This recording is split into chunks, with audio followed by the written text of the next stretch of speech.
I am joined now by the specialists. This is part of our series where we are doing Zoom calls with our different position groups. So, of course, we had to start with the specialists. You guys are the special ones. You know, I feel like sometimes you guys get forgotten and left behind. So we wanted to start with all of you guys, give you that first chance. So we have Bradley Pinion, our punter, Matt Gay, our kicker, and Zach Triner, our long snapper. So for you guys, I want to hear, do you guys all follow the draft? Is that something that you watch or pay attention to each year? Yeah, I do at least. I have. I've always liked following it and kind of just seeing what we get and seeing where they're going to plug in on special teams, honestly. So, like, we drafted an O-lineman in the first round, field goal protection, first thing that came to mind, you know? That's funny. You think of it in a very different way than the rest of the Bucs fans or other people. I like that. Okay, so we're going to move to the fan question part of this. We had a fan ask, for each of you guys, what is the hardest thing about your job that people might not know? Dealing with these two. No, I'd say the precision that you have to have each time, because we are limited in the number of plays that we get. People don't really realize it, but you don't ever really think about it, but the amount of our pool of plays that we get to do is like this, and everybody else's is kind of like this. So if we have, say, 2 kicks and one's good, one's bad, well, you're only 50% for that game, but that could be all we get that game. You have to be on point every time you go on the field, and I think that's the hardest part about all of our jobs, for me at least. Yeah, Zach and Matt. I agree with that. Same point is somebody who gets 100 snaps can, be 60%, and not every single play is broken down and judged by, someone might miss this assignment or miss that assignment, but overall the game, they had a good game. But for like you said, for us, it's so limited, and it's for me, it's very obvious whether it's good or bad. And so it's kind of just being able to, the mental aspect of there's zero time off for you. When you're on the field, it's every single kick matters, and you've got to be spot on every single time. And just being able to mentally, there's a lot of guys that can physically do it, and just being able to be mentally strong enough, mentally tough enough to be locked in at all times. So that's for me. Yeah, Zach, he mentioned how it's very obvious when it doesn't go well for him, and I feel like that's sort of the same for you, but you probably get even less attention than these other two guys do with your job. Yeah, I would certainly echo what these two guys said. I think it's easy to, from a fan perspective, it's a great question because, they assume that we're running sprints and we're lifting weights and we're just practicing, and then that's the extent of it. But there is that whole extra portion of it where it's, I just finished a book on military sniping and like the mindset that they take for that. And there's a lot of carryover from whether it's an archer or a golfer or a military sniper. There are those things that you do to prepare that once you're in the season and you're in the middle of that pressure cooker, are you able to handle it? What did you do in the off season to prepare for that? I think that's probably something that the fan wouldn't necessarily think of from that angle. All right, and then we had another fan question. Go ahead. You think about it this way, where it's like, I'm just going to use Donovan for an example. Like, Donovan can miss a block, but you can still score a touchdown, and nobody knows. Whereas, like, if Matt misses a field goal, or if I mess up a punt, or Zach messes up a snap, pretty black or white. Like, you're going to know, and it's going to hugely affect the outcome. And I think that's another part that's, like, hard, because some of the other players, I don't say it's easier. Their jobs are stupid hard. So hard. Oh. But it's just not as much of a spotlight besides like the quarterback. So yeah, that's a great point. Our next fan question wants to know, Matt, what is your longest field goal you have ever made, whether it's practice, a game, even just you out there on the field by yourself, the longest one you've ever made? Longest I've ever made is a 70-yarder. Weak sauce. Was that practice last year, or is that different? Weak. It's different. I've made 70 a few different times, and that's just off the sticks at practice, great conditions, and just banging away. That kick doesn't work in a game because it's got to have a low trajectory. It's got to get out there, and most of the time if you do that in a game, it's going to get blocked. I will say that a few times, when the adrenaline's pumping in practice, and you do hit a good ball. I mean, I've hit 65s and long 60s that I think would be good. A few last year that I hit really well, that I think would have worked in a game. That the adrenaline's pumping and you just catch it square on and it's a perfect hit. He hit a 50 last year in OTAs for training camp, I think it was. 58.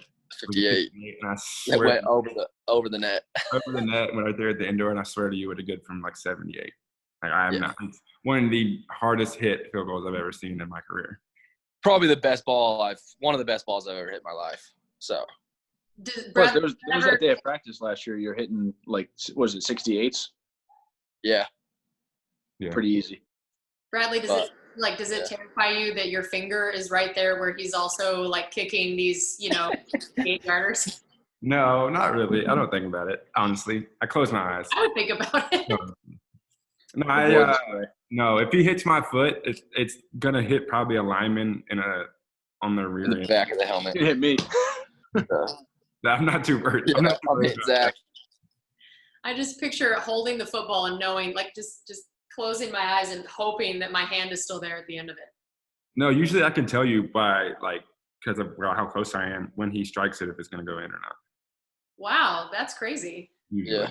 Yeah. So you guys were talking about the mental side of things. We had a fan ask, how do you each handle the pressure in big moments? So let's say it's a really important kick or a really important punt, something where it's going to be that moment that this is not just your average, normal, kick or something. What is it that's going through all of your minds in that moment as you're trying to handle the pressure?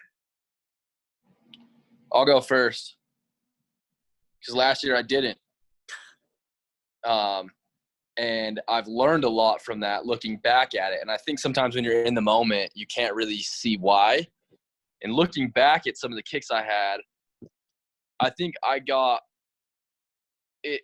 Confidence is a good thing, but I think I was so confident or focused on, like, I knew it was going in. I knew it was going in. I knew it was going in. And I was prepared for that moment it was going to go in, that I didn't take care of my process. Mm-hmm. And I think in those big moments, you got to stay focused in and locked in on your process. What do you do every single kick that you would do for a PAT in the first quarter? Is take your 3 steps, line it up, deep breath, the few words you say to yourself, and focus on the process, because then the result will follow. And I think going back and looking back at last year, I got so focused on the result in a confidence way, in a it's gonna go in, that it distracted me from focusing on my process. So I think I got too ahead of it. Yeah. In a confidence way.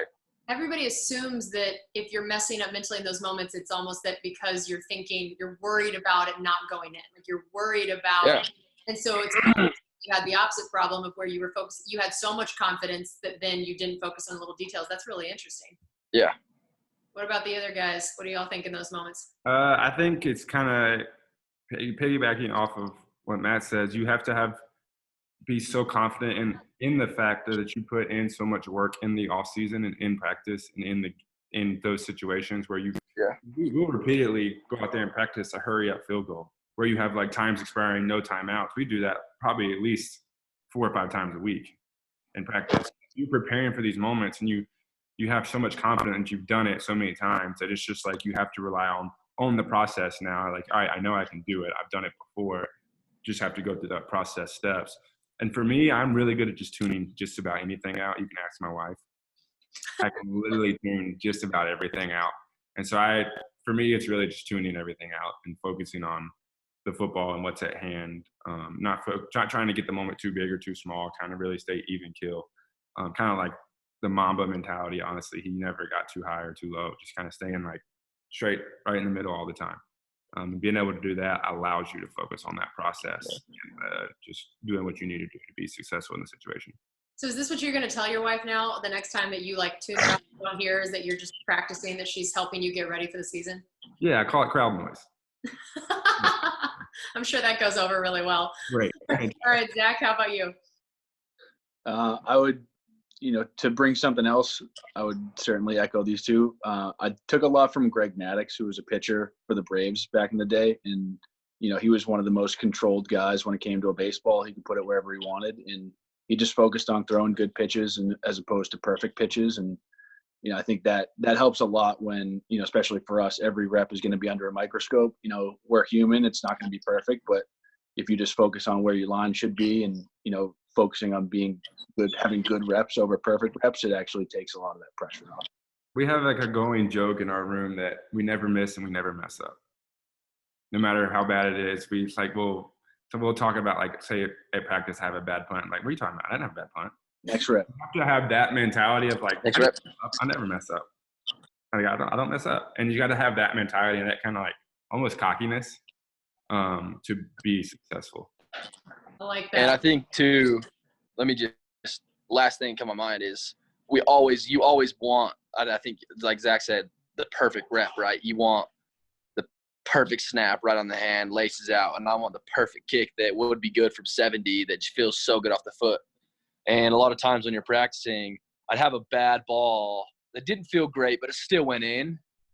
And I'd be like, why? I mean, it ain't that good. Instead of that, it's got to be, 3 points, went in, confident and coming to the sideline rather than coming off. I didn't hit that good. I didn't know, like, what did I do wrong? This and that. It's just building off the confidence because what you do is you get streaks, right? You want to be able to be consistent and build off confidence. So, I mean, it still went through, it's still 3 points. So you got to build off, went in and knocked it through and being able to have that, the good pitch, not the perfect pitch, but those good hits that still, when you don't hit it right or you don't, it still ends up working out and still ends up being good. Because the perfect ones will come, but if you can just be, like Zach's, even keel and negate those, the bad ball, have your miss hit still be 3 points, or your miss hit still be a 45-yard, 4-0 hang that works, or your miss hit still be laces just off, but Bradley can easily knock them, just to negate the really bad, just to the good. Yeah. Business a specialist is, it's not how good your good ball is, it's how good your bad ball is. That's Yep. I like that. So when you are between these reps, you have all this time where you're thinking, you're sitting on the bench, all that stuff. What are there like rules of etiquette almost between you three? I picture this idea of how pitchers that are in a no-hitter, like no one talks to them, no one brings it up. But what are the ways that you three sort of try to help each other in those moments? Are there almost some unspoken rules about that kind of thing, or how do you handle that when you're maybe leading up to a really big moment? It's different, I think, for everybody. Maybe I kind of like stay the same 24/7. I try to, at least, kind of like that even kill mentality. I actually like to joke around and stay pretty loose on the sidelines. Just kind of, I know for me personally, when I get things too serious, I'll start to mess up. So I have to stay kind of fun loving and free spirited when I'm doing. I always try, like, if we're going into, for me, talking to these two, we're going to like a game-winning situation or a situation like that. I always want to make sure, like, Zach, you're good. You need any snaps? All right, you're good. And then I'll check with Matt. Matt, you need me to hold any? All right, you're good. And then I'll leave them alone because I know they have their same processes that they like to go through. And that's just how I handle it.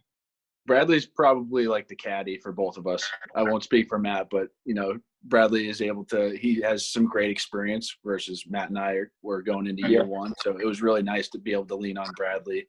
And he would, just like a caddy, if there's something off with your swing, he's there to help out and say, hey, just, you're good. Everything's fine. You're doing fine, doing well.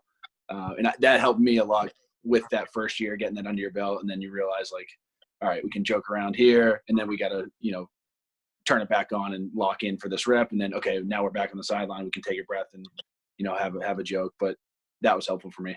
Matt, how about you?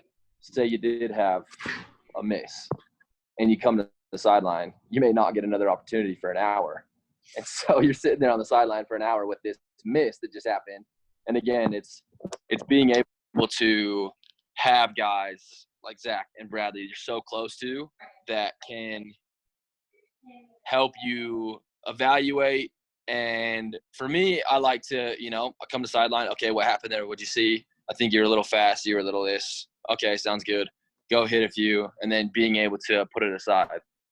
And just like Bradley said, when I get too intense or too serious, I feel like the mind affects the body, so I tensed up a little bit rather than being able to just kind of be loose and again, just joke around with the guys and put it behind you. And then, like Zach said, you got to be able to